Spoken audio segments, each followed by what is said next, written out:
നാളെ 18-ാം തീയതി. അപ്പം നിസുവിൻ്റെ ബർത്ത്ഡേ ആണെന്ന് പറഞ്ഞിട്ടുണ്ടായിരുന്നല്ലോ ഞാൻ കഴിഞ്ഞ വീഡിയോയിൽ. അപ്പം ഇന്ന് സ്കൂൾക്ക് ഭയങ്കര ആവേശത്തിലാട്ടോ. അപ്പം ഇന്ന് കളർ ഡ്രസ്സിലെ ദിവസമാട്ടോ. അപ്പോൾ പുതിയത് ഇടാമെന്ന് പറഞ്ഞുകൊണ്ട് യൂണിഫോം ആണെങ്കിലും ബർത്ത്ഡേ ദിവസം കളർ ഡ്രസ്സ് ഇടാമെന്ന് തോന്നുന്നുണ്ട് കേട്ടോ. അപ്പോൾ പുതിയത് വേണമെന്ന് പറഞ്ഞുകൊണ്ടില്ല പൊലിവിൽ നിൽക്കട്ടോ. ബർത്ത്ഡേ ആണ്, പുതിയ ഡ്രസ്സൊക്കെ ഇട്ട് പോവുക, മുട്ടായി കൊണ്ട് പോവുക എന്നൊക്കെ പറഞ്ഞുകൊണ്ട് ഇപ്പോൾ ബെഡൊന്നും ലെവലാക്കി വെച്ചിട്ടില്ല കേട്ടോ. ഓലൊക്കെ നിസുവിനെ പറഞ്ഞേക്കല് കഴിഞ്ഞിട്ടേ റൂം നന്നാക്കിയിട്ട് കാര്യമുള്ളൂ കേട്ടോ.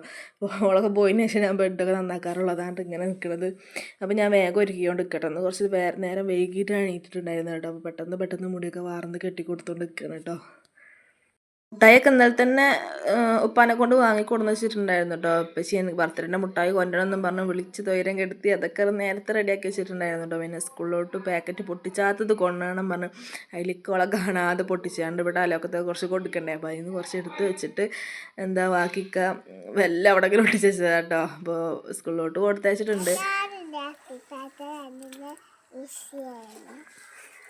കുട്ടി പറഞ്ഞാൽ മനസ്സിലായില്ലേ? എൻ്റെ ബർത്ത്ഡേ എല്ലാവരും വിഷ് ചെയ്യുന്നുണ്ട്. ബർത്ത്ഡേ